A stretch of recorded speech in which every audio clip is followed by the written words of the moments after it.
Hello everyone, welcome to my channel Mrinmayi special recipe. तो आज के मैं बनाबो माशरूम भाजा।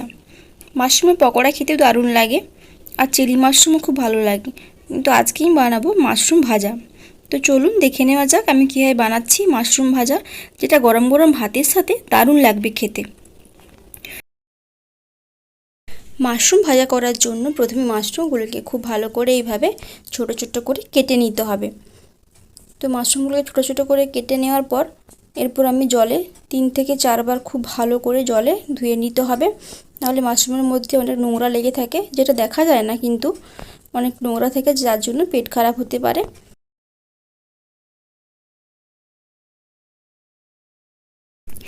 এইভাবে ছোট ছোট করে মাশরুমগুলোকে কেটে নিয়েছি। এরপর খুব ভালো করে জলে ধুয়ে নিতে হবে। এই মাশরুমটার নামটা আমি ঠিক জানি না এটা কোন প্রজাতির মাশরুম। আমি যেটা জানি সেটা হলো বটম মাশরুমটা আমি জানি, কিন্তু এর নামটা আমি ঠিক জানি না। আপনারা যদি কেউ জানেন তো কমেন্টে জানাতে পারেন।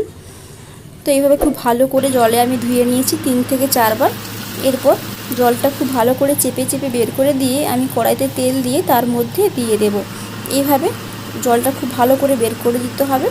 তারপর কড়াইতে তেল গরম হলে তার মধ্যে মাশরুমগুলোকে দিয়ে দেব আর দেব অল্প একটু লবণ ও সামান্য একটু হলুদ গুঁড়ো। এরপর খুব ভালো করে মিশিয়ে নিতে হবে সব কিছু। এরপর আমি মিডিয়াম থেকে লো ফ্লেমে খুব ভালো করে মাশরুমগুলোকে ভাজা করে নিতে হবে। গ্যাসের ফ্লেমটা লো রেখে মাশরুমগুলোকে আমি ভাজা করে নেব। খুব বেশি হাই ফ্লেমে ভাজা করলে মাশরুমটা পুড়ে যেতে পারে। তো মাশরুমগুলো খুব ভালো করে ভাজা হয়ে গিয়েছে। এরপর এর মধ্যে আমি কুচনো পেঁয়াজ ও আদা রসুন বাটা দিয়ে দেব। এরপর সব কিছু খুব ভালো করে মিশিয়ে নিতে হবে। পেঁয়াজগুলো খুব ভালো করে ভাজা করে নিতে হবে।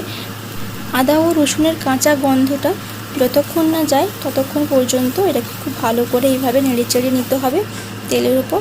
তারপর এর মধ্যে আমি সামান্য একটু লঙ্কা গুঁড়ো দিয়ে দিলাম। দেখুন খুব ভালো করে ভাজা হয়ে গেছে সব কিছু, আর মাশরুম ভাজা একদম রেডি। তো গরম গরম ভাতের সাথে মাশরুম ভাজা খেতে কিন্তু দারুণ লাগবে। আপনারা বাড়িতে এইভাবে মাশরুম ভাজা একবার ট্রাই করে দেখবেন, আর কেমন হয়েছে অবশ্যই আমাকে কমেন্টে জানাবেন।